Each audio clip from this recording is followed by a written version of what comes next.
Elsie's name hadn't been spoken aloud. It had been auctioned. The drawing room at Blackthorn House smelled of cigars and expensive cologne, and the men circling her like wolves in evening dress pretended this was charity, a respectable transaction. Her stepmother's solicitor stood at the front, his voice smooth as oil as he described her qualities to the assembled gentlemen: educated, presentable, utterly ruined.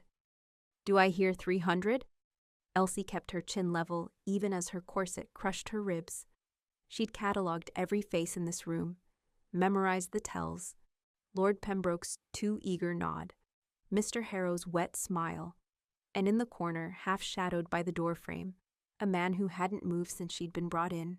He was taller than the rest, broader, his coat was expensive but severe, his dark hair pulled back with military precision, and he was watching her the way a hunting cat watches a bird, utterly still, utterly focused. The bidding climbed. 400, 5. Her stepmother would pocket it all, of course, along with the scandal that kept Elsie from ever working again. Then the stranger in the corner spoke. 10,000 pounds. The room went silent. His voice was low, cold, final. It slid under Elsie's skin like a blade made of ice. Every man turned to stare, and the stranger stepped into the lamplight. The monster duke, Cassius Redwine. His eyes locked on hers, dark and unreadable, and Elsie felt the floor tilt beneath her feet. He smiled.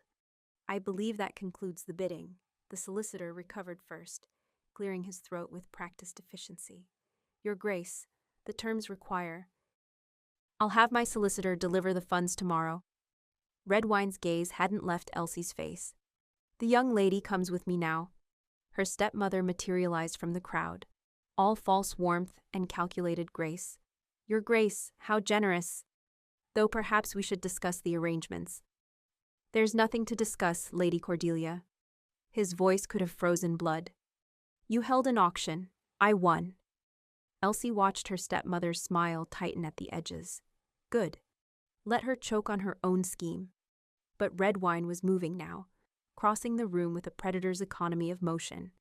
The crowd parted for him automatically, instinct overriding breeding.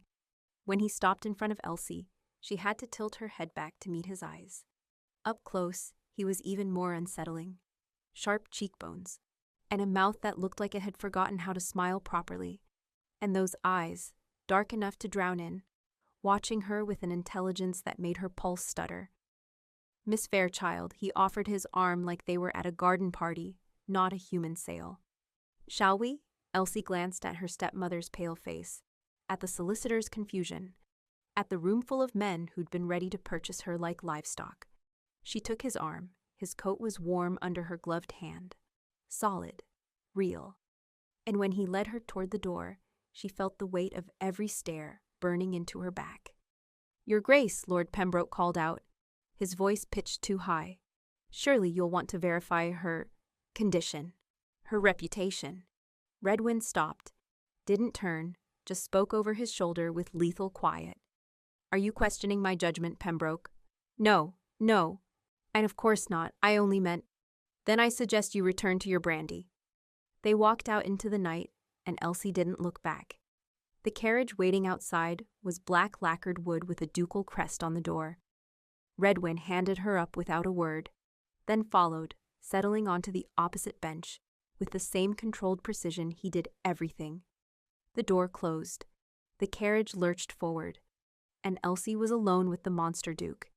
She kept her hands folded in her lap, and her breathing even. Fear was useless. Panic was worse. She'd learned that the night her stepmother had manufactured her disgrace and burned every bridge Elsie had left. "You're not going to scream," Redwine's voice cut through the darkness. Not a question. "Would it help?" "No." "Then I'll save my energy." She saw his mouth twitch, almost a smile. "But practical. Realistic." Elsie met his gaze steadily. "You paid 10,000 pounds for me. I assume you have a reason." "Several." "Are you going to tell me what they are?" "Not yet." The carriage rattled over cobblestones, carrying them away from Blackthorn House, away from London, away from everything Elsie had left. She should be terrified. She probably was, under the numbness, but terror wouldn't get her answers. My stepmother coordinated this, she said. Calm, precise. The auction, the guest list, the timing. She's been planning it for months. Redwyn tilted his head slightly. And you weren't on her list.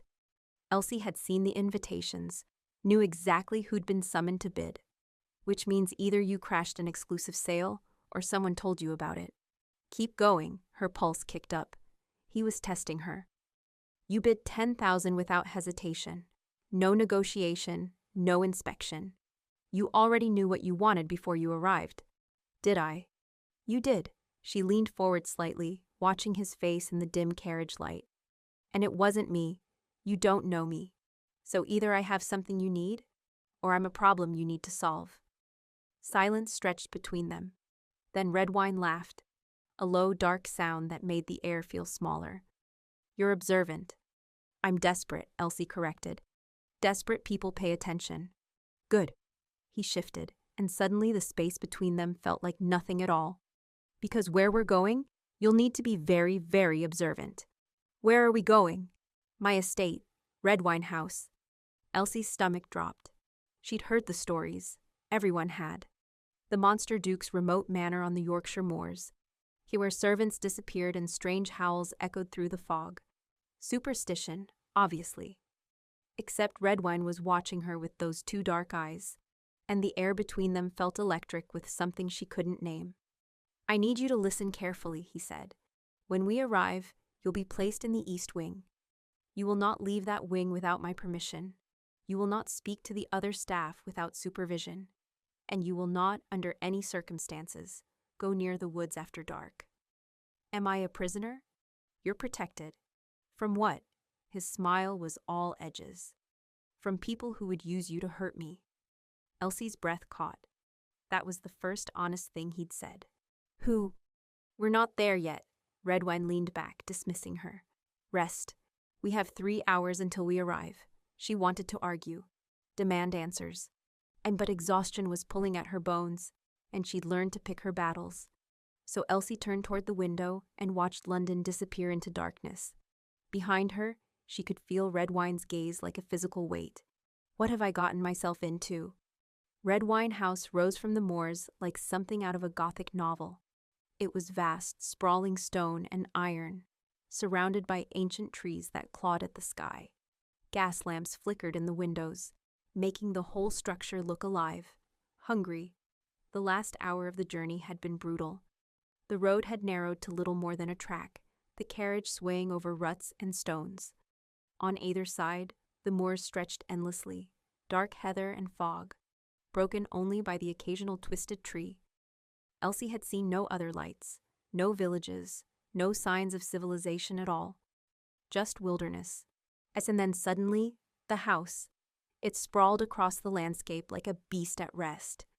3 stories of gray stone, with wings extending in both directions. Narrow windows glinted like watching eyes. And around it all, those trees, ancient oaks and elms that seemed to lean toward the building as if drawn by something beneath the earth. The air smelled different here, wilder, like rain and earth and something else she couldn't identify. The carriage rolled to a stop, and Redwine stepped out first, then offered his hand. Elsie took it. His grip was warm even through her glove, and when her feet touched the gravel drive, she felt the strangest sensation, like the ground itself was watching her. Ridiculous. A man appeared in the doorway, older, silver-haired, with the ramrod posture of a military officer. He took in Elsie with one sharp glance, as then bowed to Redwine. Your Grace, we've prepared the East Wing as requested. Thank you, Hargreaves. Redwine's hand settled at the small of Elsie's back, guiding her forward. This is Miss Fairchild. She'll be staying with us indefinitely. Hargreaves' expression didn't change, but Elsie caught the flicker of assessment in his eyes. He was measuring her, calculating her value. She straightened her spine and met his gaze levelly. The steward's mouth twitched. Miss Fairchild, welcome to Redwine House. Inside was all dark wood and shadows. The entrance hall stretched up 3 stories, lined with portraits of severe-looking men and women. Ancestors, probably. All of them had Redwine's dark eyes. "This way," Redwine said, and led her up a sweeping staircase. They walked through corridors that seemed to go on forever. I passed closed doors and flickering lamps. Elsie tracked every turn, every landmark. The painting of the hunting dogs, the window overlooking the north lawn, the mirror with the chipped frame. If she needed to run, she'd need to know the way out. Finally, Redwine stopped in front of an ornate door. He produced a key, unlocked it, and pushed it open. "Your rooms." Elsie stepped inside. It was beautiful. A sitting room with a fire already burning, plush furniture, and shelves lined with books. Through an open doorway, she glimpsed a bedroom with a 4-poster bed and thick curtains. A gilded cage. "You'll be comfortable here," Redwine said. "Hargreaves will arrange for a lady's maid. Meals will be brought to you until I decide otherwise." Elsie turned to face him. And what exactly am I supposed to do while I'm locked in this wing?" "Whatever you like," he gestured to the bookshelves. "Read, rest, recover from your stepmother's tender mercies." "I don't need to recover. I need to clear my name." Something flickered in his expression. Interest, maybe. "Your name is already destroyed, Miss Fairchild. That's why you were at an auction. It was destroyed with forged letters and manufactured scandal." Elsie's hands clenched into fists. "My father's papers would prove it. The correspondence he kept, the bank records showing my stepmother's debts, all of it locked in her townhouse. And you think I'll help you retrieve them?" "I think you need me for something," Elsie said. "Otherwise you wouldn't have paid £10,000. So I'm offering a trade. You get whatever it is you want from me. I get access to my father's papers." Redwine studied her for a long moment. Then he stepped closer, and Elsie's pulse jumped. He was too near, too solid, and the air around him felt wrong somehow, thicker, charged, like a storm about to break. "You want to negotiate," he said softly. "I want to survive." "Survival is staying quiet and doing what you're told." "No," Elsie lifted her chin. "Survival is knowing your leverage and using it." His eyes went very dark. For a second she thought she'd pushed too far. Then he smiled. A real smile this time, sharp and approving. 3 months, he said. "Stay in this wing. Follow my rules. Let me handle your stepmother. And at the end of 3 months, if you've been useful, I'll get you every document you need." It wasn't enough. 3 months was forever when you had nothing. But it was more than she'd had an hour ago. "I want one thing now," Elsie said. "Non-negotiable." Redwine raised an eyebrow. "Go on." "There's a girl, Nora Whitby. She works in my stepmother's household. She's helped me before, and Lady Cordelia knows it." Elsie's throat tightened. "If I disappear, she'll punish Nora for it. I need her safe. You're asking me to extract a servant from your stepmother's house. I'm asking you to keep an innocent girl from being hurt because of me." Silence. Redwine's gaze pinned her in place, and Elsie forced herself not to look away. Finally, he nodded. "Consider it done. Hargreaves will see to it tomorrow." Relief flooded through her. "Thank you. Don't thank me yet, Miss Fairchild." He moved toward the door, then paused. "One more thing. The east wing is warded. Old protections woven into the walls. As long as you stay here, you're safe from things you don't yet understand." "What things?" But Redwine was already gone, the door clicking shut behind him. Elsie stood in the center of her beautiful prison and listened to the lock turn. Elsie woke to silence. Not the comfortable quiet of a sleeping household, but the vast, oppressive silence of isolation. No street vendors calling, no carriage wheels on cobblestones, no church bells marking the hour. Just wind against the windows and the creak of old wood settling. She sat up in the 4-poster bed, disoriented. Pale morning light filtered through the heavy curtains, and for a moment she couldn't remember where she was. Then it came back. The auction, the monster duke, the locked door. Elsie pushed back the covers and crossed to the window. Outside, the moors stretched endlessly.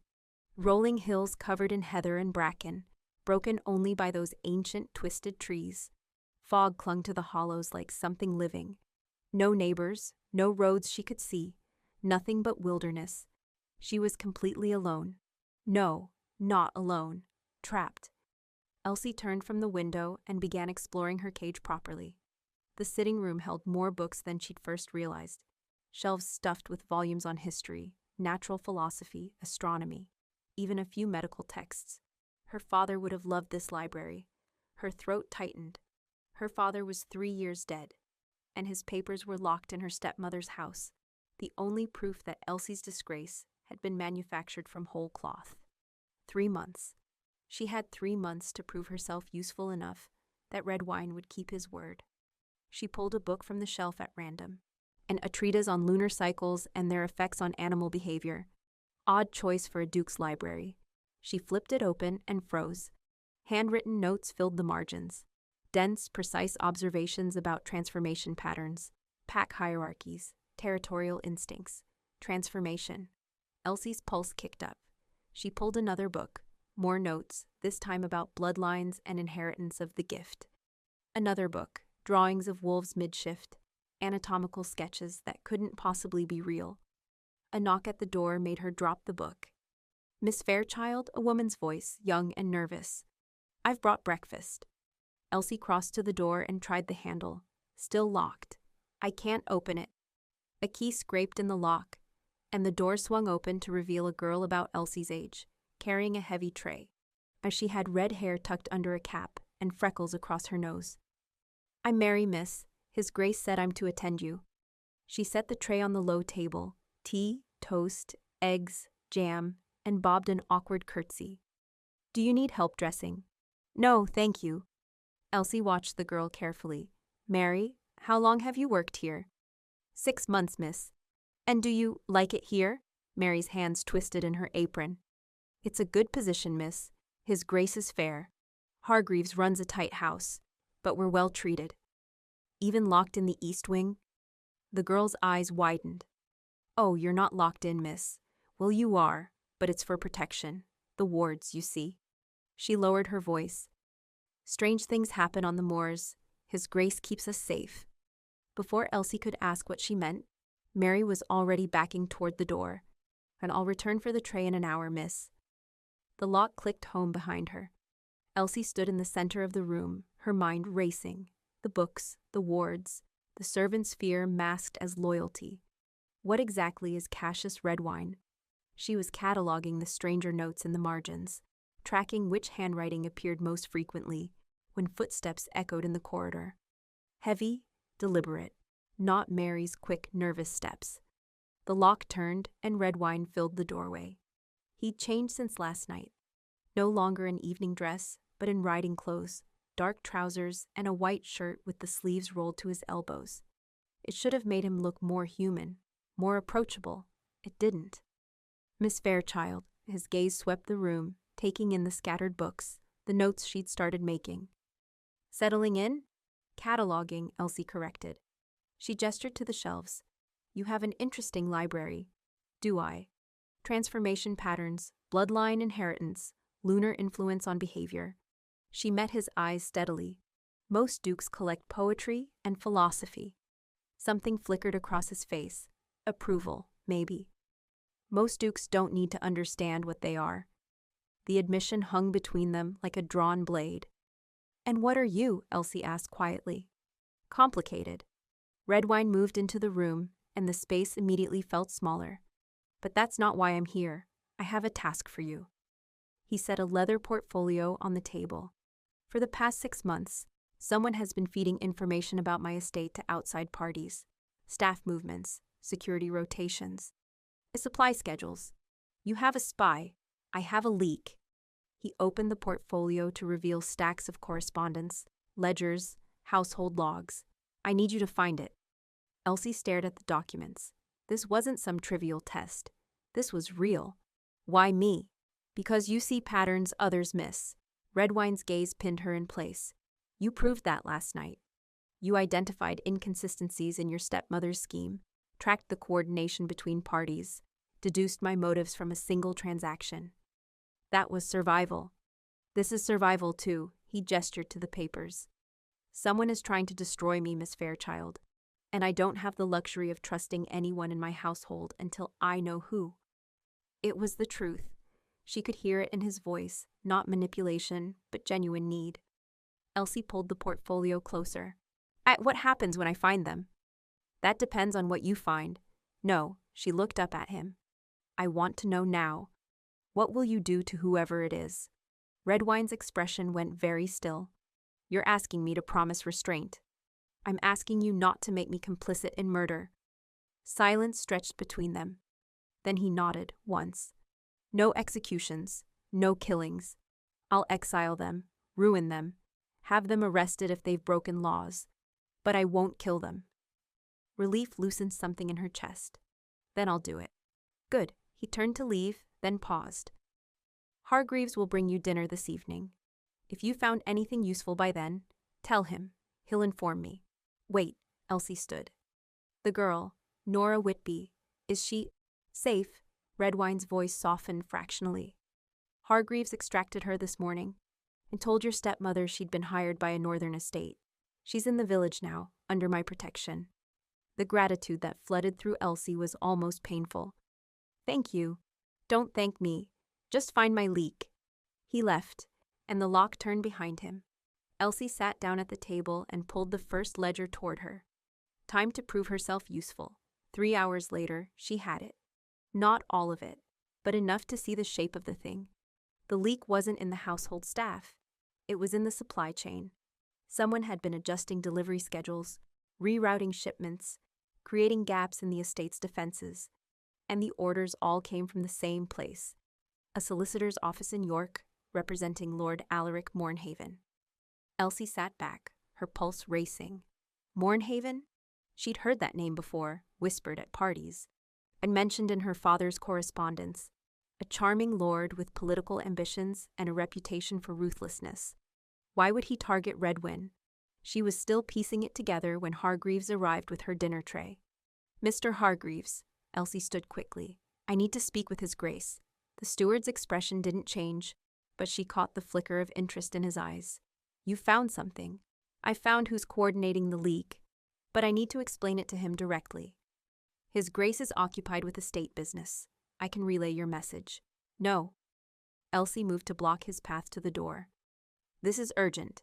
Tell him I know who's behind it, and tell him the name is Lord Alaric Mornhaven. Hargreaves went very still. You're certain? The paper trail is clear, as someone in this household has been taking orders from Mornhaven's solicitor for months. I'll inform His Grace immediately. The steward's voice had gone cold. Stay here. He left, locking the door behind him. Elsie paced the room, energy thrumming through her veins. She'd done it. Found the pattern, traced the connections, identified the threat. Exactly what Redwine had needed. Exactly what she was good at.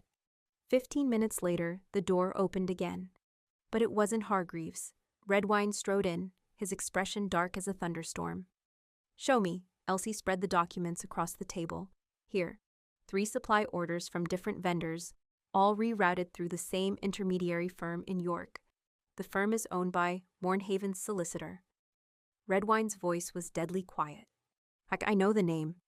The schedule changes create gaps, Elsie continued, pointing to the ledger.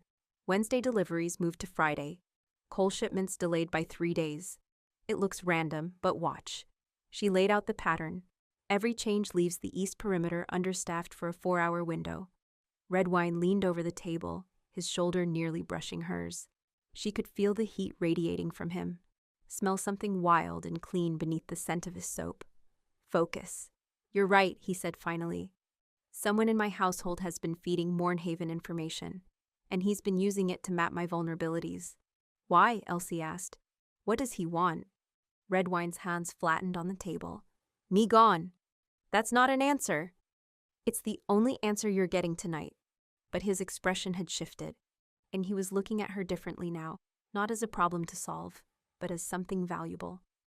You did well, Miss Fairchild, better than I expected. You sound surprised. I'm rarely surprised. His mouth quirked. It's refreshing. Heat crawled up Elsie's neck. She forced herself to focus on the papers.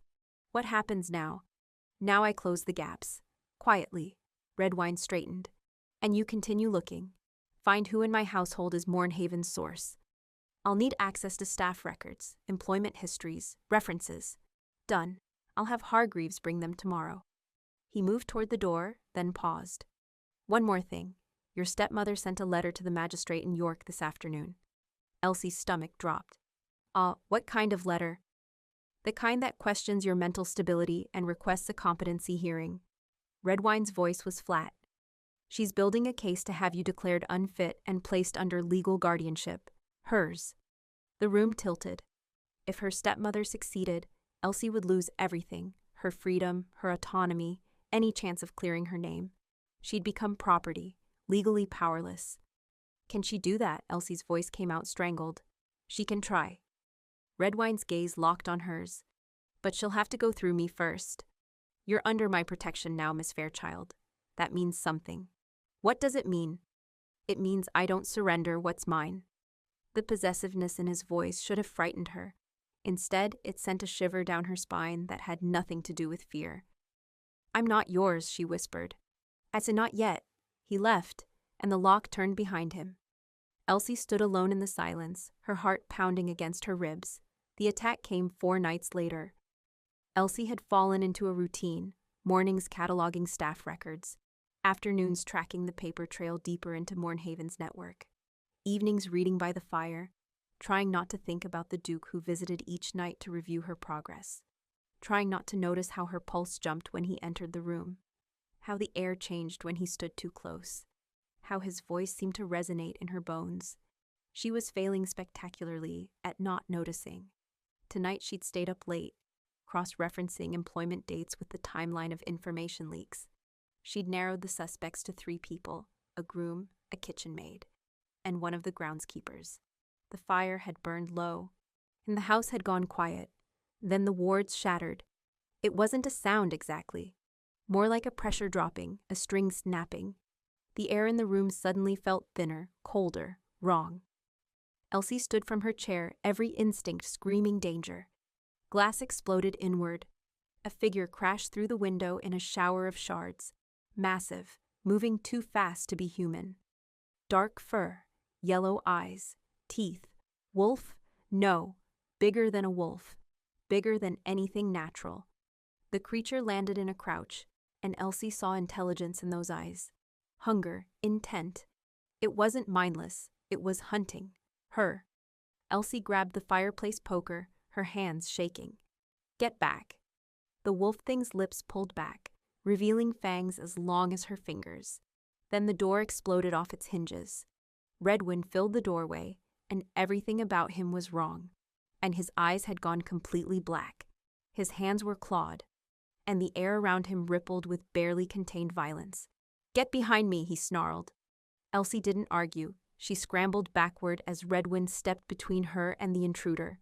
The wolf thing lunged, and Redwine changed. It happened faster than thought. One moment a man, the next something else entirely. His body twisted, expanded, bones cracking and reforming. Dark fur rippled across skin. His face lengthened into a muzzle full of teeth. Within seconds, a massive black wolf stood where the Duke had been. Bigger than the intruder, radiating power that made the air itself feel heavy. Alpha. The word whispered through Elsie's mind from nowhere, absolute and certain. The 2 wolves collided in a fury of teeth and claws. They were too fast to follow. A blur of violence and snarling rage. Furniture shattered, books scattered. The intruder went for Redwine's throat, but he was faster, stronger, more. He caught the attacker by the scruff and slammed it into the wall hard enough to crack plaster. The wolf thing yelped and twisted, trying to escape. Redwine's jaws closed around its shoulder, not killing, but restraining. Dominance, not execution. The intruder went limp, submitting. For a long moment, the only sound was heavy breathing. Then Redwind released his grip and stepped back. The change happened in reverse. Fur receding, bones reshaping, until a naked man lay crumpled against the wall. Young, bleeding from a dozen wounds, terrified. And Redwind stood over him, human again but still radiating that crushing authority. Who sent you? His voice was barely recognizable, rough, layered with something inhuman. The man whimpered. Mornhaven, Lord Mornhaven. He said to test the wards, to see if they'd hold. They held. Redwine's hand closed around the man's throat. Until you broke them. Please, "Hargreaves," Redwine called, and the steward appeared in the doorway as if he'd been waiting. "Take him to the cellars. Call Dr. Crane to patch him up. Then send word to the council that we have an unauthorized shifter who violated territory law." "At once, Your Grace." 2 more men appeared, servants, but moving with military precision. They hauled the intruder to his feet and dragged him from the room. And then Elsie was alone with Redwine. He turned to face her, and she saw the truth written in every line of his body. Monster Duke. Not metaphor, not reputation. Fact. "You're a wolf," she whispered. "But yes. All this time. Yes." Elsie's legs gave out. She sat down hard on the ruined couch, her mind reeling. The books, the wards, the servants' fear. It all made sense now. Terrible, impossible sense. Redwine crossed to her slowly, like approaching a spooked horse. "You're not hurt?" "No." Her voice sounded distant to her own ears. You protected me. I told you I would. I didn't know you meant—" She gestured helplessly at the destruction, at the shattered window, at the blood on the floor. "This." He crouched in front of her, bringing them eye to eye. His face was human again, but she could still see the wolf in the way he moved, the predator's focus. "I should have told you before," he said quietly. "But I needed you to trust me first. I had to see that I'm not the monster everyone believes. You just turned into a wolf the size of a horse. Yes. You broke a man's shoulder with your teeth. I didn't kill him." "No." Elsie met his gaze. "You didn't. That was the thing. He could have, easily." The power she'd felt radiating from him, that crushing, overwhelming dominance, could have ended the fight in seconds. But he'd chosen restraint, even in wolf form, even in the middle of violence. "What are you?" she asked. "Really?" Redwine's expression went carefully blank. "What do you think I am?" "I think you're more than a duke." The pieces were clicking together in her mind. "I think Mornhaven isn't just your enemy, he's your rival. And whatever you're fighting over, it's bigger than estates or titles." His eyes went very dark. "You're too clever for your own good. Like Miss Fairchild. Then stop lying to me." For a long moment, he just looked at her. Then he sighed and sat back on his heels. "I'm the Alpha King," he said quietly. "Or I should be. The throne is mine by right, by blood and law. But there are those who want me gone, who would rather see someone more controllable on that throne. Mornhaven, among others." Redwine's hands curled into fists. "For the past 3 years, I've been living in disguise, hiding my true nature, letting the world believe I'm nothing more than a reclusive duke. Because the moment I step forward and claim what's mine, it triggers a succession war that will tear the packs apart." Elsie's breath caught. "And the East Wing wards help stabilize the bond and keep me hidden. They mask my presence from those who would hunt me." "The bond?" His gaze locked on hers. "Ah, a connection between wolves, particularly strong between—" He stopped. "It doesn't matter." But the way he was looking at her suggested it mattered very much. "You brought me here because I'm leverage," Elsie said slowly. "Mornhaven can't use me against you if you control the narrative, if I'm already under your protection." "That was part of it. What's the other part?" Redwine stood abruptly, putting distance between them. "You should rest. The window will be repaired by morning." "Don't do that." Elsie stood too, anger cutting through the shock. "Don't tell me the truth and then shut me out. I'm trying to keep you safe. I've seen you turn into a wolf. I think we're past safe." He turned back to her, and the intensity in his gaze made her breath catch. "The bond I mentioned, it's not something I chose. Like it's not something I can control. And it's getting stronger every day you're near me." "What does that mean?" "It means being near you makes me stronger, calmer, more focused." His voice dropped. "It means I can feel you even when you're locked in this wing. Your heartbeat, your fear, your—" He cut himself off. "It's dangerous, Miss Fairchild, for both of us." Elsie's pulse was racing. She could feel it, the thing he wasn't saying, the weight of it hanging between them. "Is that why you can't let me leave?" "It's why I won't let you leave." He moved closer, and she felt that pull again. The electric charge in the air when he was near. "Because Mornhaven knows about the bond by now. That intruder? He wasn't just testing wards. He was confirming that you're here, that I'm invested. So I'm bait. Your leverage. And on both sides. Redwine's hand lifted, almost touching her cheek, then dropped. And I will burn this estate to the ground before I let him take you. The possessiveness should have terrified her. Instead, heat pooled low in her stomach. She was losing her mind. I need to think, she whispered. Then think. He stepped back, giving her space. But think inside these rooms, Miss Fairchild. Because those wards are broken now, and it will take days to repair them. Until then, you don't leave this wing. For any reason. He walked to the door, then paused. For what it's worth, he said quietly. I am sorry. You didn't ask for any of this. No, Elsie agreed. But neither did you. Something shifted in his expression. Surprise, maybe. Gratitude. Then he was gone. And Elsie was alone with the shattered window and the truth she couldn't unknow. The monster Duke was a wolf, and she was bound to him by something neither of them could control. The days after the attack blurred together. Elsie spent her mornings cataloging staff records, cross-referencing employment histories against the timeline of leaks. Afternoons she worked through Mornhaven's network, tracking his solicitor's movements, identifying shell companies, mapping connections that shouldn't exist. And every evening, Redwine came to review her progress. They never spoke about the bond, never acknowledged the way the air tightened when he entered the room, or how her pulse jumped at the sound of his footsteps in the corridor. But it was there, growing stronger every day. Elsie tried to ignore it, tried to focus on the work, the patterns, as the puzzle she was paid to solve. But ignoring Cassius Redwine was like ignoring a storm. You could pretend all you wanted, but the pressure still built in your bones. 6 days after the attack, she found it. The name buried in employment records, hidden under false references and forged letters.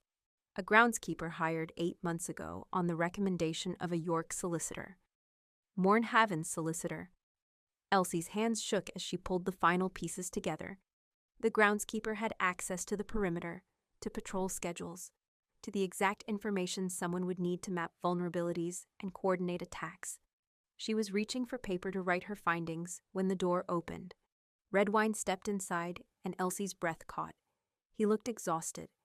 Dark circles shadowed his eyes, and tension carved lines around his mouth. He'd been working himself to the bone, reinforcing the wards, managing estate business, preparing for whatever Mornhaven threw at them next. You found something, not a question. He could read her too easily now. Your groundskeeper, Thomas Wardley. Elsie pushed the documents across the table. Hired 8 months ago on Mornhaven's recommendation. He's been feeding information the entire time. Redwine's expression went very still. You're certain? His references are forged. The previous employer doesn't exist. And look, she pointed to the dates.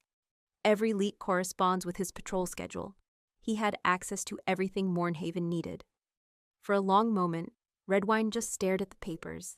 Then he looked up at her, and something raw flickered in his eyes. You did it, he said quietly. You found him. I did what you asked. You did more than that. He moved closer, and Elsie's pulse kicked up. You've given me leverage, Miss Fairchild. Real leverage. With proof of Mornhaven's infiltration, I can take this to the council. Force his hand before he's ready. Pride warmed her chest. What will you do with Wardley? Arrest him. Hand him over to pack authorities. Redwine's mouth curved into something almost like a smile. No killing, as promised. Just justice. Good. He was standing too close now. Close enough that she could see the silver threads in his dark eyes. Smell that wild, clean scent that made her head spin. I owe you a debt, he said softly. You're paying me to be useful. This is the job. This is far beyond the job. His hand lifted, and this time he didn't stop himself. His fingers brushed her cheek. And Featherlight. You're far beyond what I expected, Elsie Fairchild. Her name on his lips sent heat pooling through her. She should step back, put distance between them. Remember that he was a wolf and a king, and she was a ruined scholar with nothing to her name. But she didn't move. Your Grace. Cassius. His thumb traced her cheekbone. When we're alone, call me Cassius. The intimacy of it stole her breath. Cassius. His eyes went very dark. For a second, she thought he might kiss her. wanted him to kiss her with an intensity that terrified her. Then footsteps pounded in the corridor outside. Cassius stepped back just as Hargreaves burst through the door, his usual composure shattered. "Your Grace, forgive the intrusion, but we have a problem." "What kind of problem?" "Lord Mornhaven is here, at the estate. He arrived 20 minutes ago with a magistrate and 2 constables. Hargreaves' voice was tight. "He's demanding to see Miss Fairchild." Elsie's stomach dropped. "What?" "He claims to have legal authority." Hargreaves handed Cassius a folded paper, a writ from Lady Cordelia Sloane Fairchild, requesting a competency examination. "The magistrate is obligated to ensure Miss Fairchild's welfare." No, this couldn't be happening. Cassius read the document, his expression darkening with every line. "This is a fabrication. There's no medical evidence, no physician's testimony. There is now." Hargreaves' voice was grim. "A Dr. Whitmore from London has submitted an affidavit claiming Miss Fairchild suffers from hysteria and delusions. He recommends immediate examination and potential institutionalization for her own protection." The room tilted. Elsie grabbed the edge of the table for support. She'd never met a Dr. Whitmore, never been examined by anyone. This was manufactured, another piece of her stepmother's scheme. "They can't do this," she whispered. "They're trying." Cassius' voice had gone deadly quiet. "Where are they now?" "In the entrance hall. Mornhaven is insisting on his rights as a concerned peer to ensure a lady's safety." Hargreaves met Cassius's gaze. "He knows you can't refuse a magistrate without raising suspicion." Of course. This was the trap. Force Cassius to either surrender Elsie to examination, where her stepmother's purchased doctors would declare her incompetent, or refuse legal authority and expose himself to scrutiny he couldn't afford. Either way, Mornhaven won. "There has to be a way out of this," Elsie said, her mind racing. "A legal precedent, a technicality." "There is." Cassius turned to her, and the intensity in his gaze made her breath stop. "But you won't like it. Tell me, if you're under the protection of a husband or betrothed, your stepmother's claim has no standing. The magistrate would defer to your intended's authority." Understanding hit her like cold water. "You want me to claim we're engaged?" "I want to offer you a choice." Cassius moved closer, his voice dropping. "Marry me, Elsie. A real marriage, legal and binding. It protects you from your stepmother's schemes and gives me an unassailable reason to keep you here." Her pulse was pounding in her ears. "That's not a choice, that's desperation. It's strategy." His hand found hers, are warm and solid. "And it's a solution that serves us both. You get legal protection and autonomy. I get leverage," she finished. "A wife makes you look stable, human, less like a reclusive monster." Something flickered in his expression. Yes, it made perfect sense, cold, calculated, strategic. And it made her chest ache with something she couldn't name. "If I say yes," Elsie said slowly, "I want my father's papers. Now, not in 3 months. Now. Done. And I want the truth. All of it. No more half explanations about bonds and kings and whatever you're hiding." Cassius's jaw tightened. "After we deal with Mornhaven, I promise you, Elsie, everything." She should refuse, should demand time to think, to plan, to find another way. But footsteps were echoing in the corridors below. Men's voices. Are her stepmother's weapon come to drag her away? "Yes," Elsie whispered. "I'll marry you." Relief crashed across Cassius' face. He lifted her hand to his lips, pressing a kiss to her knuckles that sent fire racing up her arm. "Thank you." "Don't thank me yet." She pulled her hand back, forcing steel into her spine. "You're about to face down a magistrate and Lord Mornhaven. This won't be easy." "Nothing about you is easy, Miss Fairchild." His mouth curved. "That's why I chose you." Then he turned to Hargreaves. "Bring them to the drawing room and send for the estate chaplain. We'll need a witness." "At once, Your Grace." Hargreaves disappeared, and Elsie was left alone with her future husband. Her future husband who turned into a wolf and claimed to be a king. What had she just agreed to? The drawing room was beautiful and cold, our all-dark wood and aristocratic portraits. Elsie stood beside Cassius near the fireplace, her hands folded demurely, her expression calm. Inside, her heart was racing. Lord Alaric Mornhaven entered first. He was younger than she'd expected, perhaps 40, with golden hair and a smile that probably charmed most people. But Elsie had spent weeks tracking his schemes, and she saw past the pleasant facade to the calculation underneath. This was a man who destroyed obstacles. Behind him came the magistrate, an older gentleman with nervous eyes, and 2 constables who looked uncomfortable being here. "Your Grace," Mornhaven bowed with perfect courtesy. "Thank you for receiving us on such short notice." "Lord Mornhaven?" Cassius's voice could have frozen blood. "I wasn't aware we had an appointment." "We don't. But when a lady's welfare is at stake, surely protocol can be set aside." Mornhaven's gaze slid to Elsie, assessing. "Miss Fairchild, how lovely to finally meet you. Lady Cordelia has been so worried." Elsie forced herself to meet his eyes. "Has she?" "Indeed. Your stepmother is concerned about your mental state, given the recent unpleasantness. She fears you may have been taken advantage of in your vulnerable condition. I assure you, Lord Mornhaven, I am perfectly well." "Of course you believe so." His smile was kind, patronizing. "But hysteria often prevents proper self-assessment. That's why we've brought Magistrate Pemberton, to ensure you're being properly cared for." The magistrate cleared his throat nervously. "Your Grace, I apologize for the intrusion. But the law requires that I verify Miss Fairchild's situation when concerns are raised about her competency or safety." "Miss Fairchild is under my protection," Cassius said coldly. "Yes, well." Pemberton shifted uncomfortably.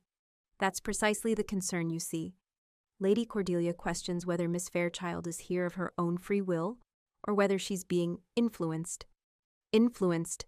Cassius' voice dropped dangerously. "You're suggesting I've coerced her." "I'm suggesting nothing, Your Grace. I'm merely following legal procedure." Mornhaven stepped forward, his expression sympathetic. "No one doubts your intentions, Redwine. But Miss Fairchild is a young woman with no family protection, no resources, and a damaged reputation. She's vulnerable to promises that may not be in her best interest." It was beautifully done. And Mornhaven wasn't accusing Cassius directly. He was framing this as concern, as duty, as protection.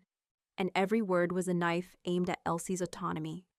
"I appreciate your concern," Elsie said, her voice steady, "but I'm afraid it's misplaced. I am here voluntarily, and I am very well cared for." "Are you engaged to be married, Miss Fairchild?" Mornhaven asked softly. The room went silent. Elsie felt Cassius tense beside her. This was it, the moment that would either save her or doom her. "Yes," she said clearly. "His Grace has done me the honor of asking for my hand. I have accepted." Pemberton's eyebrows shot up. "Your Grace, is this true?" "It is." Cassius' hand settled at the small of Elsie's back, warm and possessive. "Miss Fairchild and I have been negotiating the terms of our engagement for some weeks now. We were planning a quiet announcement next month. How convenient." Mornhaven's smile didn't reach his eyes. "Timed just as questions arise about her competency." "Timed," Cassius said coldly, "to protect her from a stepmother who auctioned her off like livestock and is now trying to have her declared incompetent so she can control whatever inheritance remains." The magistrate winced. "Your Grace." "No." Cassius's voice cut through the room like a blade. "You will hear this, Pemberton. Lady Cordelia Sloane Fairchild has been systematically destroying her stepdaughter's reputation, forging documents, and manufacturing scandal to cover her own financial crimes. Miss Fairchild came to my protection because she had nowhere else to turn." "These are serious accusations," Pemberton said weakly. "Met with serious evidence." Cassius gestured to the table where Elsie's carefully organized documents waited. 6 months of forged letters, bank records showing Lady Cordelia's debts, correspondence proving coordination with, his gaze locked on Mornhaven. Interested parties who would benefit from Miss Fairchild's continued powerlessness. Mornhaven's expression didn't change, but something cold flashed in his eyes. "If you have evidence of criminal activity," Pemberton said, "it should be reported to the proper authorities." "It will be." Cassius's hand tightened on Elsie's back. "But first, you will acknowledge that Miss Fairchild is legally betrothed and under my protection, or any attempt to remove her from this estate or subject her to examination will be treated as an assault on my future wife." The threat hung in the air like drawn steel. Pemberton swallowed hard. Your Grace, if Miss Fairchild is truly engaged— She is. Then Lady Cordelia's petition has no standing. The authority would transfer to her betrothed. The magistrate looked relieved to have an escape. I will need to file a report, of course, but— File whatever you need. Cassius's voice was granite. You may tell Lady Cordelia that her stepdaughter is well, happy, and beyond her reach. Mornhaven stepped forward, and the temperature in the room seemed to drop. Redwine, might I have a word in private? No. I think you'll want to hear what I have to say. I think you'll want to leave my estate before I have you removed. For a long moment, the two men stared at each other. The air between them crackled with something Elsie couldn't quite identify. Older than the current dispute, deeper than politics. This was pack business. Alpha business. Very well, Mornhaven's smile was a predator's smile. But you should know, the council is watching you, Redwine. They have concerns about your suitability, your reclusiveness, your refusal to engage with pack matters. I engage when I choose to engage. And some feel you've chosen isolation over duty. Mornhaven's gaze slid to Elsie, then back. A sudden marriage to a disgraced human will raise questions. Questions about your judgment. Your priorities. My priorities are my own business. Are they? Mornhaven tilted his head. The throne requires a strong leader, Redwine. Someone the packs can trust. Someone who puts pack law above personal attachments. The implication was clear. Cassius's bond with Elsie, his protection of a human, made him weak in Mornhaven's eyes. Made him vulnerable. Get out, Cassius said softly. And tell the council that when I'm ready to claim what's mine, they'll know. Mornhaven smiled. I look forward to it. He bowed to Elsie, mocking courtesy, and left. The magistrate and constables scrambled after him, clearly relieved to escape. And then Elsie and Cassius were alone. She waited until the footsteps faded, then turned to him. That was a threat. That was a declaration of war. Cassius's expression was carved from stone. But he knows about the bond now. He knows I'm invested. And he just challenged my fitness for the throne in front of a human magistrate. What does that mean? It means he's moving faster than I expected. Cassius turned to face her fully. And it means I just put a target on your back by claiming you publicly. Fear skittered down her spine. He'll come after me. He'll try. Cassius' hand cupped her cheek, and the gentleness of it was at odds with the violence in his eyes. Which is why we're going to move first. How? Your evidence. The documents you've compiled on Mornhaven's network. The forged references. The coordination with your stepmother. His thumb brushed her cheekbone. We're going to use it to expose him, publicly, in front of the council and every pack lord who's watching. Elsie's breath caught.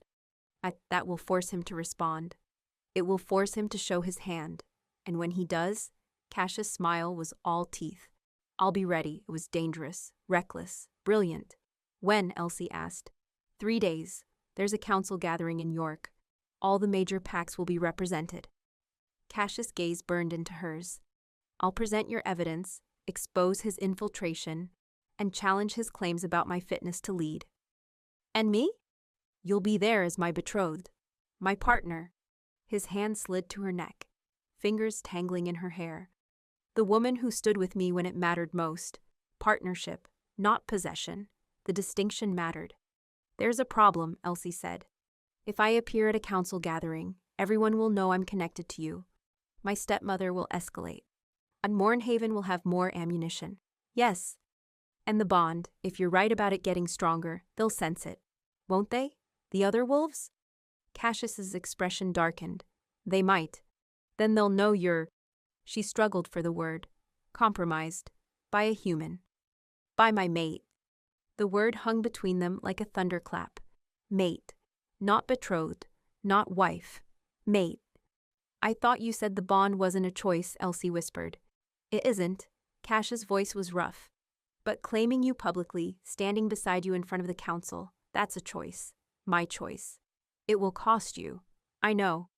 They might refuse to acknowledge you as Alpha King. Then I'll take the throne anyway. His forehead touched hers, and Elsie's breath stuttered. I've spent 3 years hiding, letting them think I'm weak, that I've abandoned my duties. But you? His hands framed her face. You made me remember why I wanted the throne in the first place. Not for power, for protection, for the ability to make things right. Elsie's heart was pounding so hard she could barely breathe. Cassius, I know what I'm asking is dangerous. I know stepping into pack politics could destroy what's left of your reputation. His gaze searched hers. But I'm asking anyway. Will you stand with me in York? Will you let them see what you've found, what you've done? It was madness. She'd be exposed, vulnerable. Every wolf in that room would know she was bound to their potential king. But for the first time since her father died, someone was asking her to stand beside them, not behind them, not quietly supporting from the shadows, beside them, as an equal. Yes, Elsie said, I'll stand with you. Relief and something fiercer flashed across his face. Then he was kissing her. Not the careful political gesture she'd expected, not gentle or restrained. This was raw and desperate and completely overwhelming. His mouth claimed hers like he'd been starving for it, and Elsie's entire body ignited. Her hands fisted in his shirt, pulling him closer, and he growled, actually growled, low in his chest. The sound sent heat flooding through her. He backed her against the wall, his body pinning hers, and Elsie gasped against his mouth. He took advantage immediately, his tongue sliding against hers in a way that made her knees buckle. Too much. Not enough. His hand slid into her hair, angling her head, and he kissed her deeper. Harder, like he was trying to memorize every response, every sound she made. Elsie had been kissed before, chaste, proper kisses from gentlemen callers who disappeared the moment scandal touched her name. This was nothing like that. This was claiming, possession, a wolf staking his territory. And God help her, she wanted it. She arched against him, and his other hand gripped her waist, holding her still. The restraint in that grip, the careful control even while he was kissing her like the world was ending, made something hot and dangerous coil low in her belly. He could break her so easily, but he wouldn't. That knowledge made her bolder. Elsie bit his lower lip, and Cassius made a sound between a laugh and a snarl. He pulled back just far enough to meet her eyes, and what she saw there stole her breath. Want, need, and something deeper that terrified her. Elsie. Her name was a rasp, a prayer. Don't stop, she whispered. His control shattered. He kissed her throat, her jaw, the sensitive spot behind her ear that made her whimper. His teeth scraped her pulse point, and Elsie's hands clutched at his shoulders, her entire body trembling. You have no idea, he breathed against her skin, how long I've wanted this. Tell me, since the auction, since you looked at me like I was a puzzle to solve instead of a monster to fear. His mouth found hers again, softer this time, reverent. Since you negotiated your terms like a queen instead of a captive.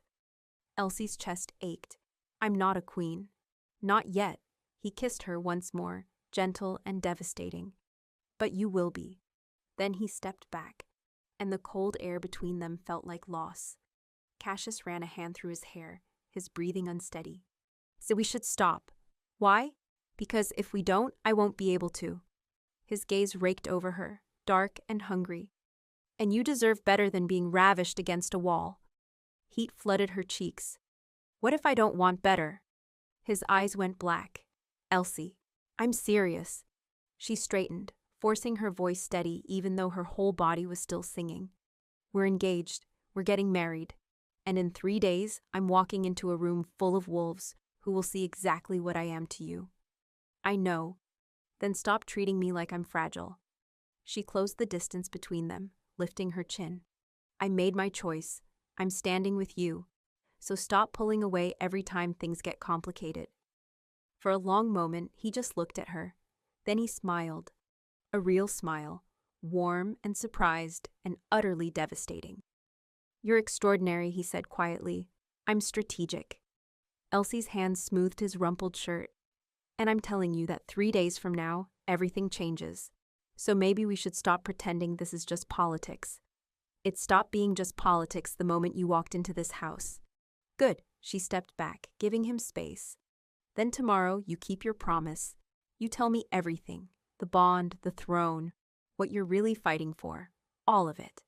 Tomorrow, Cassius agreed. I promise. He left her then, and Elsie stood alone in the drawing room, her lips still burning from his kiss. 3 days until York. 3 days until she stepped into a world of wolves and politics and centuries-old power struggles. 3 days until everything she'd built came crashing down or soared higher than she'd ever imagined. As she touched her mouth and smiled, let them come. The next morning, Cassius kept his promise. He came to her rooms just after dawn, carrying a leather-bound journal and an expression that said this conversation would hurt. Elsie had barely slept. Her mind had replayed the kiss 1,000 times, analyzed every word Mornhaven had spoken, calculated every risk of walking into York in 3 days. But she'd made her choice. Now she needed the truth. Cassius set the journal on the table between them and sat. For a long moment, he just looked at it, his hands flat on the worn leather. My father wrote this, he said finally. Instructions for the heir.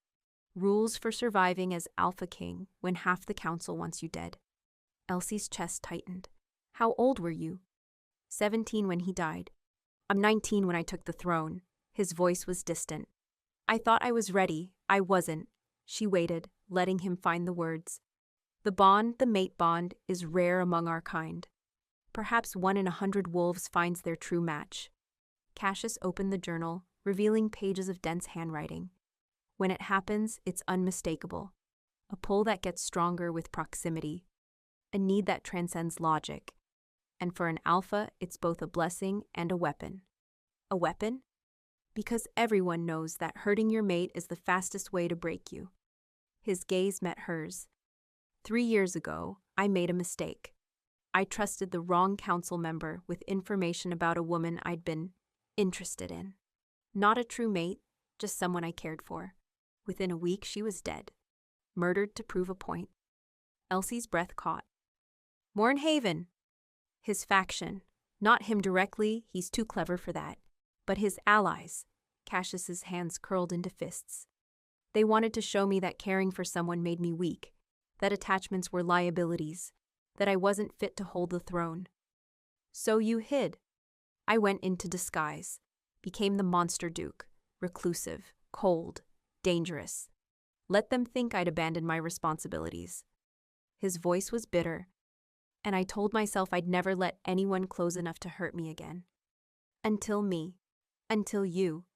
Cassius reached across the table, his hand covering hers. The bond snapped into place the moment I saw you at that auction. It's why I bid so high, so fast. Why I couldn't walk away even though I knew it made me vulnerable. Elsie's pulse was racing. You said the bond isn't a choice. It's not. But acting on it is. His thumb traced circles on her palm. I could have ignored it. Paid your stepmother directly, sent you somewhere safe, never seen you again. The bond would have hurt, but it would have faded eventually. Why didn't you? Because you looked at me like I was a problem to solve. His smile was crooked, vulnerable. Not a monster, not a king, just complicated. And I thought maybe if I was very careful, I could keep you close without putting you in danger. That didn't work. No. Cassius's expression darkened. Mornhaven figured it out faster than I expected. The attack on the wards, the magistrate's visit. He's been testing my reactions, confirming what he suspected. And now that I've claimed you publicly, there's no hiding it. Elsie absorbed this, her mind working through the implications. At York. When we walk in together, they'll sense it. The stronger wolves will, yes. They'll know you're my mate, not just my betrothed. He paused. They'll also know it makes me vulnerable, that threatening you is the fastest way to force my hand. So I'm bait. You're my greatest weakness and my greatest strength. Cassius lifted her hand to his lips. With you, I'm calmer, more focused. The wolf is easier to control, but losing you... His voice roughened. That would break me, and Mornhaven knows it. Fear skittered down Elsie's spine, but she pushed it aside. Fear was useless. Strategy mattered. Then we don't give him the chance, she said. We go to York, present the evidence, and force the council to acknowledge what he's done. But make it public enough that he can't just make me disappear. He won't make you disappear.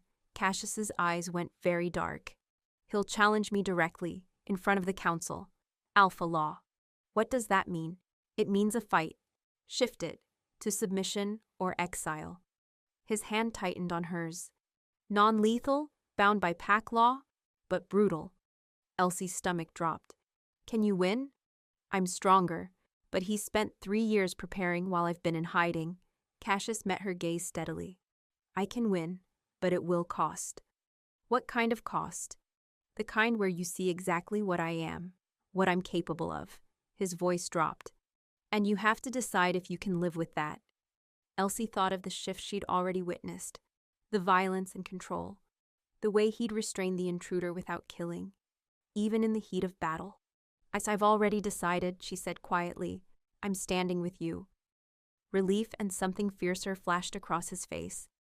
Even if it means becoming Luna, queen to a wolf king, even then, she squeezed his hand. But I have conditions. His mouth quirked. Of course you do. I won't be decorative.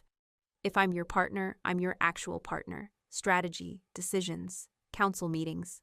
Agreed.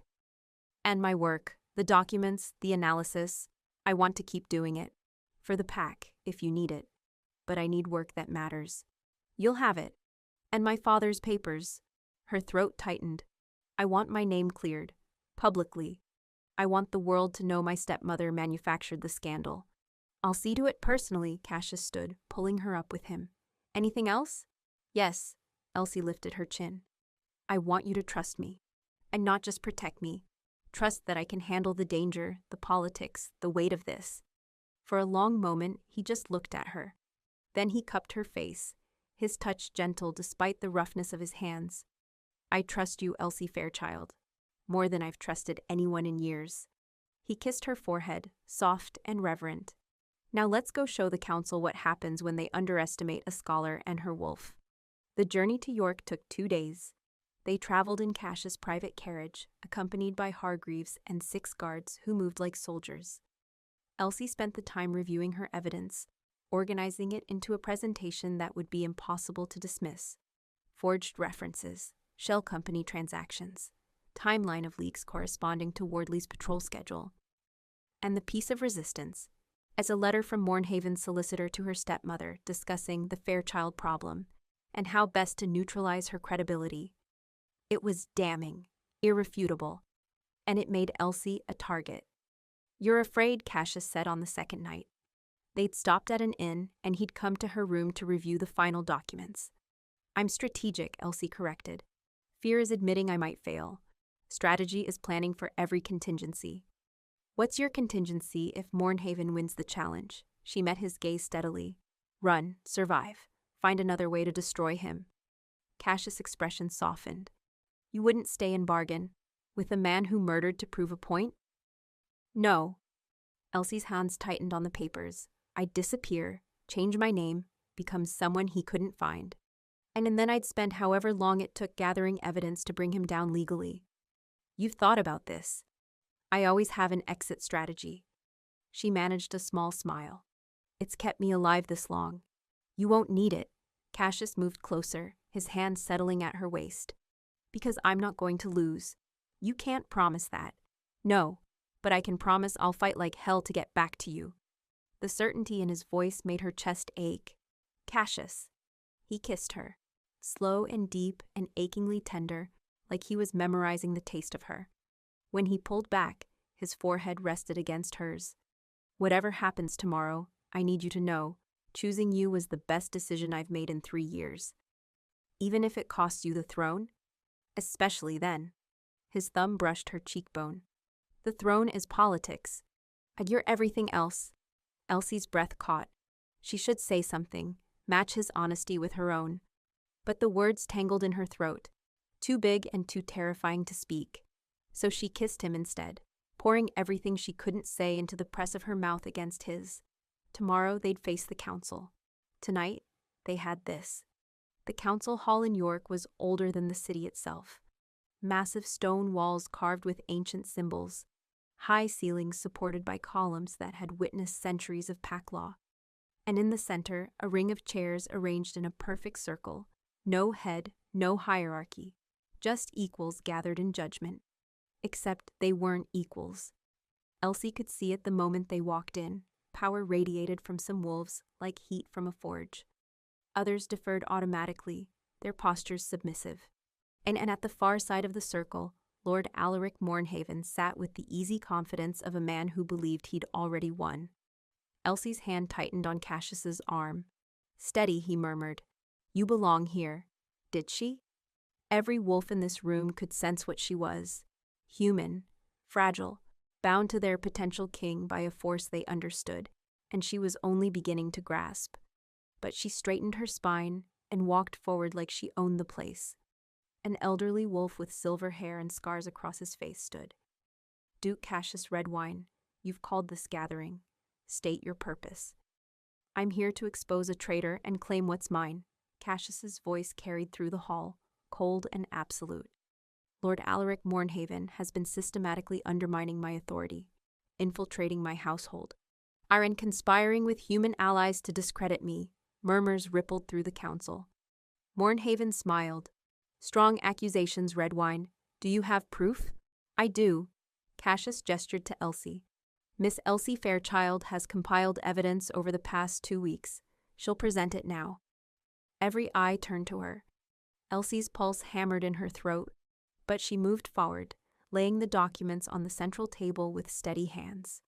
"Members of the council," she began, her voice clear and precise. "For the past 8 months, Lord Mornhaven has been running an infiltration operation against Duke Redwine's estate. He accomplished this through a groundskeeper named Thomas Wardley, hired on forged references from a York solicitor, a solicitor who also happens to manage Lord Mornhaven's shell companies." She spread the papers, and pointing to each piece of evidence, Wardley had access to patrol schedules, supply deliveries, and perimeter security. Every leak in the Duke's defenses corresponds to Wardley's schedule. Every vulnerability exploited can be traced back to information only Wardley could have provided. A female wolf leaned forward, her eyes sharp. "How do we know these documents are genuine?" "Cross-reference them." Elsie met her gaze steadily. "The employment records are from Duke Redwine's estate, verified by his steward. The solicitor's correspondence is on official letterhead with dates and seals. And this," she pulled out the final letter, "is direct communication between Lord Mornhaven's solicitor and my stepmother, Lady Cordelia Sloane Fairchild, discussing how to neutralize my credibility so I couldn't interfere with their plans." Silence. "But that's preposterous," Mornhaven said smoothly. "A desperate attempt to malign me using a disgraced woman's word." "Then explain the timeline." Elsie's voice cut through his dismissal. "Explain why every security breach occurred within 4 hours of Wardley's patrol. Explain why the solicitor's firm receives payments from your accounts the same week my stepmother receives payments from the same source. Explain why." "Enough." The silver-haired wolf raised his hand. "Lord Mornhaven, what say you to these accusations?" Mornhaven stood, and Elsie felt the power rolling off him. Not as strong as Cassius, but formidable. "I say that Duke Redwine has been hiding for 3 years, neglecting his duties, and now scrambles to justify his failures." Mornhaven's gaze swept the council. He disappeared after a tragedy, one that proved he was too weak to protect those he claimed to care for. And now he returns with a human mate, expecting us to overlook his abandonment because he's found someone to compile paperwork for him. Growls rumbled through the chamber. "Cassius Redwine is not fit to be Alpha King," Mornhaven continued. "He's proven he puts personal attachments above pack law, above duty, above the throne itself." "And you'd be better?" Cassius' voice was deadly quiet. "I'd put the pack first, always," Mornhaven smiled. "Which is why I formally challenge your claim to the throne. Alpha law, here and now." The chamber erupted. The silver-haired wolf, the council elder, slammed his staff against the stone floor. Silence. The room stilled. "A formal challenge has been issued," the elder said. "Duke Redwine, do you accept?" Elsie's heart stopped. And this was it, the moment everything hinged on. Cassius looked at her. Just for a second, his mask dropped, and she saw the fear beneath. Not of losing her. She nodded once. "I trust you." "I accept," Cassius said. The elder gestured to the center of the hall. Then let it be witnessed, to submission or exile, no killing. Alpha law prevails. Both men moved to the center of the ring. Elsie's hands clenched into fists as she backed away, giving them space. Around her, wolves shifted in their seats, leaning forward with predatory interest. This was entertainment to some of them, politics to others. To her, it was everything. "Ready?" Mornhaven asked, already pulling off his coat. "I've been ready for 3 years." Cassius stripped off his jacket, his shirt, revealing the powerful frame beneath. Scars crossed his back, and evidence of the past battles, past pain. Then they shifted. It happened simultaneously, 2 bodies twisting, reforming, becoming something other. Cassius' black wolf was massive, radiating dominance that made every other wolf in the room instinctively lower their gaze. Mornhaven's wolf was golden brown, sleeker but still formidable. Built for speed where Cassius was built for power. They circled each other, and Elsie's breath caught. Then Mornhaven lunged. The fight was brutal and fast. Mornhaven went for Cassius's throat, but Cassius was ready. He twisted, caught Mornhaven's shoulder in his jaws, and threw him across the ring. Mornhaven hit the stone floor hard, but recovered instantly, coming back with claws extended. They collided in a fury of fur and teeth. Blood spattered the floor. Growls echoed off the walls. Cassius was stronger, but Mornhaven was desperate. He fought dirty, going for eyes, for vulnerable joints, for anything that would give him an advantage. And Cassius held back. Elsie could see it. Every time he had an opening for a killing blow, he pulled it, restrained, chose domination over destruction. He's keeping his promise, but it cost him. Mornhaven landed a vicious bite on Cassius's front leg, and the black wolf stumbled. Elsie's heart lurched. No. Mornhaven pressed his advantage. Going for the throat, Cassius surged upward with explosive force. He caught Mornhaven mid-leap, slammed him into the ground, and pinned him with one massive paw on his chest. The golden wolf struggled, snarling, trying to break free. Cassius' jaws closed around Mornhaven's throat, not biting, just holding. A clear message. I could kill you. I choose not to. And for a long moment, they stayed frozen like that. Then Mornhaven went limp, submitted. The hall erupted in howls, some approving, some disappointed. Cassius released Mornhaven's throat and stepped back. Both wolves shifted back to human form, breathing hard, covered in blood and sweat. Yield, Cassius growled. Mornhaven spat blood on the stone. I yield. Then accept exile. Leave these territories. If you return, there will be no mercy. The council elder stepped forward. Lord Alaric Mornhaven, you have been defeated in fair challenge. The council recognizes your exile. You have until sunrise to leave York. Mornhaven's gaze locked on Elsie, and something cold slithered down her spine. This isn't over. Yes, Cassius said quietly. It is.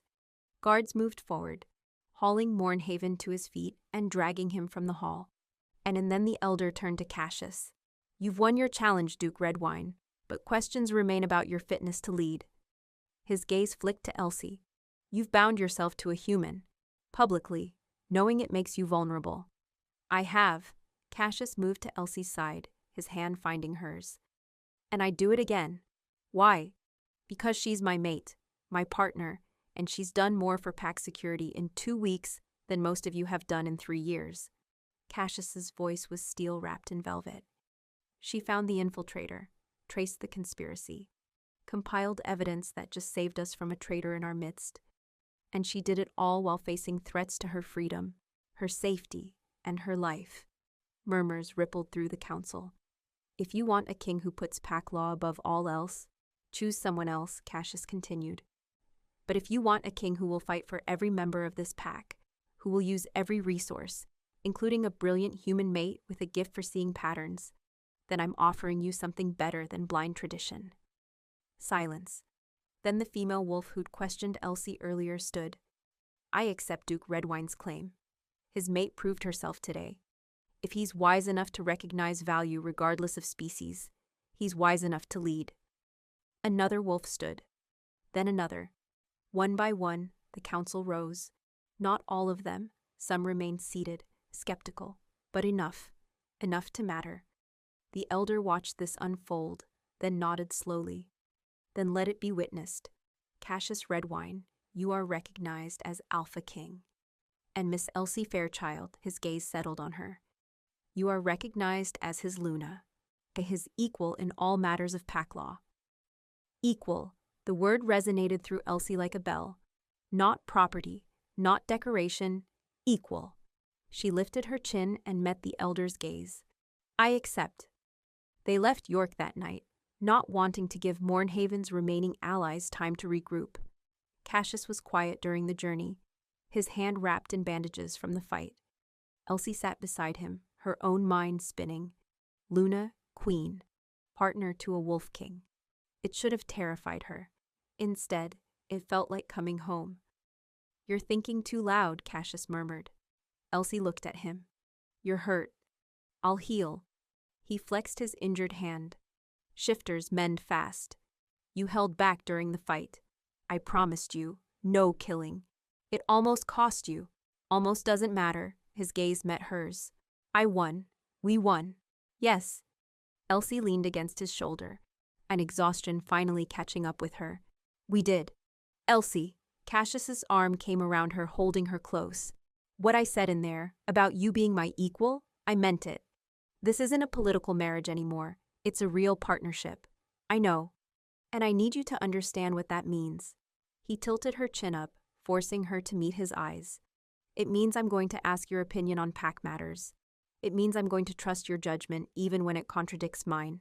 It means you see me, Elsie finished softly. Really see me. Not as a tool or a weakness, but as someone who belongs beside you. Yes. Her chest ached with something too big to name. Then I need you to understand something too. What? I love you. The words came out raw and honest. I didn't mean to. It's strategically questionable and emotionally complicated and probably the worst timing in history. But I love you anyway. Cassius went very still. Then he kissed her, deep and desperate and completely overwhelming. I love you too, he breathed against her mouth. From the moment you negotiated your terms like a queen. From the moment you looked at my wolf form and chose trust over fear. I've been yours, Elsie Fairchild. Completely. She kissed him back, pouring 3 weeks of tension and fear and want into the press of her lips. His hands tangled in her hair, angling her head, and she opened for him willingly. The kiss turned hungry, claiming. His mouth moved to her throat, and Elsie gasped, her fingers digging into his shoulders. When we get home, Cassius said roughly, Kid, I'm going to show you exactly what it means to be mine. Heat flooded through her. Promises, Your Majesty. He laughed against her skin, a genuine warm sound that made her heart stutter. Then he pulled back, his eyes dark with promise. Soon. Elsie settled back against him, her pulse racing, her body still humming with want. Soon they'd be home. Soon they'd have forever. But for now she had this, his arm around her, his heartbeat steady beneath her ear, and the absolute certainty that she'd found exactly where she belonged. 3 months later, Elsie stood in the estate library, surrounded by ledgers and correspondence, and smiled. The work never ended. Pack disputes to mediate, territory boundaries to negotiate, 1,000 tiny political fires that required attention and strategy and careful manipulation. She loved every minute of it. Luna, Hargreaves appeared in the doorway. The delegation from the northern packs has arrived. His Majesty asks if you'll join him for the negotiations. Of course. Elsie set down her pen and smoothed her dress, deep green silk that Cassius had commissioned for her, embroidered with silver wolves. Luna. She was still getting used to the title, but the work, that came naturally. She found Cassius in the great hall, dressed in formal attire and radiating controlled power. The northern delegates, 3 wolves who'd been skeptical about a human Luna, stood when she entered. Miss Fairchild, the lead delegate said. His tone was respectful now, a far cry from their first meeting. Thank you for agreeing to mediate. It's what I do. Elsie took her place beside Cassius, their shoulders aligned. Shall we begin? The negotiations took 3 hours. Border disputes, hunting rights, trade agreements, all things that required patience and precision. Elsie tracked every detail, noting contradictions, suggesting compromises that benefited both sides. By the end, they'd reached an agreement that left everyone satisfied. The delegates bowed as they left, and the lead wolf paused at the door. "Your Majesty, you chose well." Cassius's hand found Elsie's. "I know." When they were alone, Elsie turned to him. "That went better than expected." "Because you're brilliant." He pulled her close, his mouth finding hers in a kiss that still made her knees weak. 3 months married, and she still wasn't used to having him, to being allowed to want him. "The council meeting is in 2 days," Cassius murmured against her lips. "They want to discuss expansion into the Western Territories. I've been researching the historical claims. We have precedent." "Of course you have." His smile was warm against her skin. "Have I told you today how much I love you?" "Twice. But I won't object to hearing it again." "I love you, Elsie Redwine." He kissed her forehead. "My mate, my Luna, my impossible, brilliant queen." Her heart swelled. "I love you too." A knock interrupted them. Hargreaves again, looking apologetic. "Forgive me, Your Majesties, but there's a letter from London." Elsie's pulse kicked up. "My stepmother?" "No." Hargreaves held out the envelope. "From a solicitor, regarding Lady Cordelia Sloane Fairchild's arrest." Everything stopped. Elsie took the letter with shaking hands and broke the seal. Her eyes scanned the contents once, twice. She's been charged," she whispered. "Fraud, forgery, conspiracy. The evidence we provided, it was enough." Cassius's arm came around her waist, steady and solid. "Your name?" "Cleared, publicly." Elsie's throat tightened. "My father's papers have been returned to me. The scandal is officially retracted." Good. It was such a simple word for something so enormous. 3 years of being ruined, powerless, invisible, erased with a single legal judgment. She was free. "Thank you," Elsie said, turning to face Cassius, "for keeping your promise. Thank you for teaching me what promises are worth keeping." He kissed her softly. "What will you do with the papers?" "Donate them to Oxford. Let scholars use them." She smiled. "My father would have liked that." "He'd be proud of you." "I hope so." Elsie leaned into his warmth. "I wish he could have met you." "He'd probably have threatened me with an encyclopedia." She laughed, surprised and genuine. "Probably." They stood like that for a long moment, wrapped in each other and the quiet satisfaction of having survived. Outside, the moors stretched endlessly. Somewhere out there, Mornhaven was still in exile, nursing his grudges. The council still had members who questioned a human Luna.